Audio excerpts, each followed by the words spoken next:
If you need any Xbox or PlayStation codes or anything gaming related, check the referral links down in the description. They'll take you to g2a.com. They already have a discount on most of their goods already, and with the code CHES at checkout, you can get yourself an extra 3% off as well.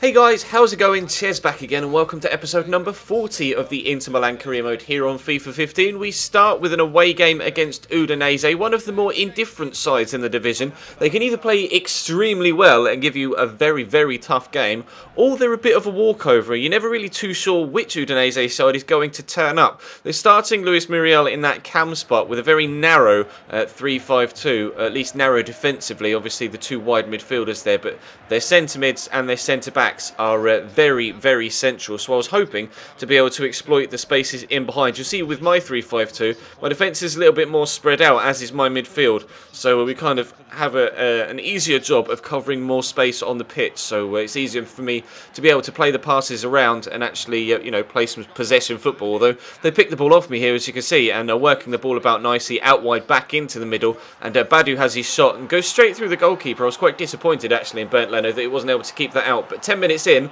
we go 1-0 down, and I thought, hello, this could be the Udinese side that actually caused you quite a few problems. It's been plenty of time since we were able to actually completely smash an opposition, so I was hoping that we were going to be able to step up to the challenge here against Udinese, and well, we got ourselves back on level terms pretty much immediately after going 1-0 down. Marco Sal with a nice turn inside, and able to finish it quite nicely into the bottom corner as well. He's clearly got the pace to get away from their defence, and they just couldn't cope with it. Vidra there, obviously formerly of Watford, obviously was on loan at Watford from Udinese, but they drew a good save out the goalkeeper again. It drops straight back to Hallberg, and he's really unlucky there with a shot that flashes past the post. They could quite easily have gone 2-1 up just before, or just after, sorry, they'd been pegged back. But Marco Sal breaks through again here. Nice turn inside, set on himself a finesse shot. And actually, the goalkeeper does very well to get down low to keep that out. And unfortunately for us, we aren't able to take the lead. We head into the second half then, trying to get ourselves in front still. As you can see, ball drops to Taider on the edge of the box. Blocked by Badu, though, in the area as the shot came in from Taider.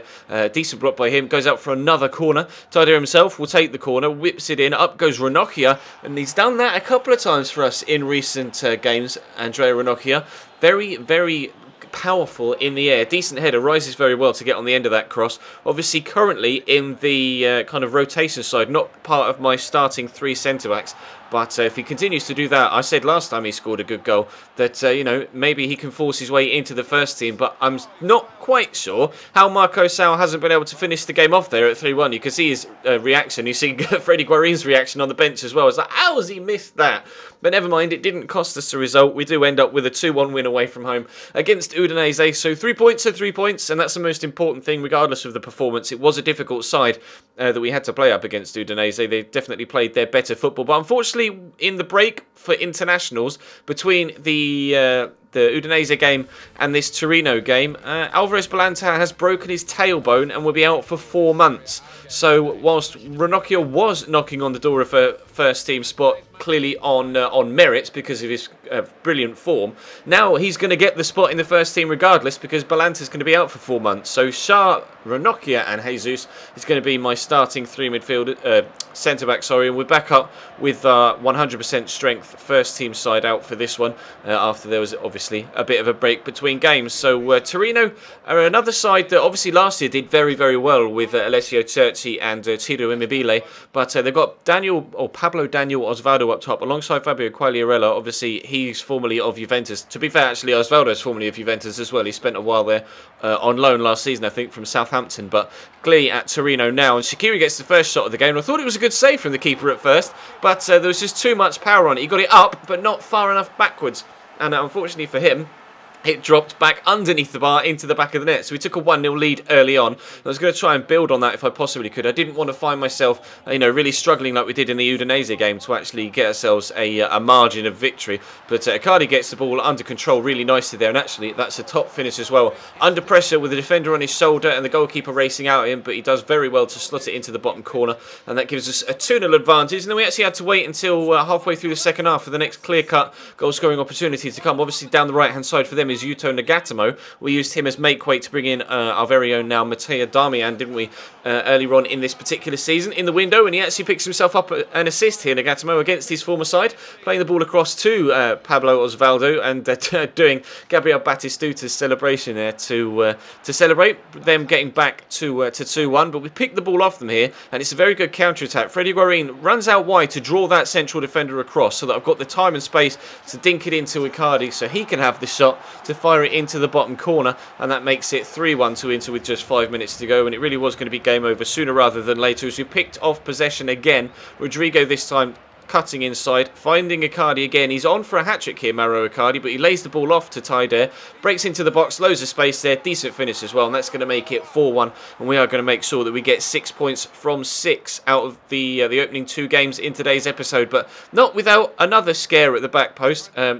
Or at the back, rather than the back post, it was down the middle. Pablo Osvaldo hitting the ball in off the keeper to make it 4-2. So our advantage isn't quite as good as it was, but we do at least get the victory. So 4-2 and 2-1. 6 goals scored, 3 goals conceded. Not too keen with the way that I conceded 2 goals there against Torino, I'll be honest, especially conceding late on like that. Would have preferred to have scored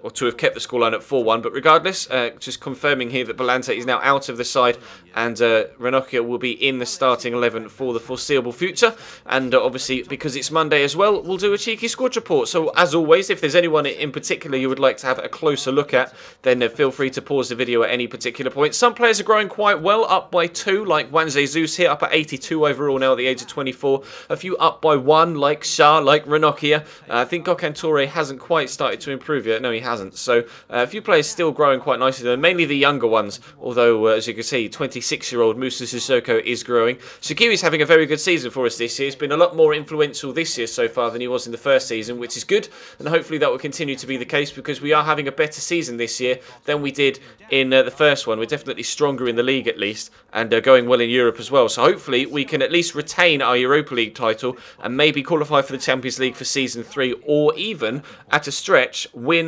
I almost said La Liga there, win Serie A. But Juve are going to be the team to catch, obviously, as always, at the top of the Serie A table. Unfortunately, Lucas Romero hasn't grown too much so far, and Bolanta, it's really disappointing that he's going to be out for so long, because he's up 2 as well. He and Juan Jesus are really growing quite nicely at the back there, but unfortunately for us, we stay with him being out for another 3 months or so. So, unfortunately, without probably our best centre-back. Although Juan Jesus would probably have something to say about that. But of course, as you can see, we are now second in the table with only a 3-point gap between ourselves and Juventus. And obviously, we'll try and close that gap in the not too distant future. Sassuolo continue to have a very strong start to the season. We're almost halfway through now, only 5 games away from that halfway point. And they're still up there in 3rd place in a Champions League spot. So fair play to them. But that will bring today's episode to a close. Drop the video a like if you enjoyed. Subscribe if you haven't already. Check the channel page for anything you may have missed. Check the links in the description to my Twitch and Twitter, and I'll see you next time.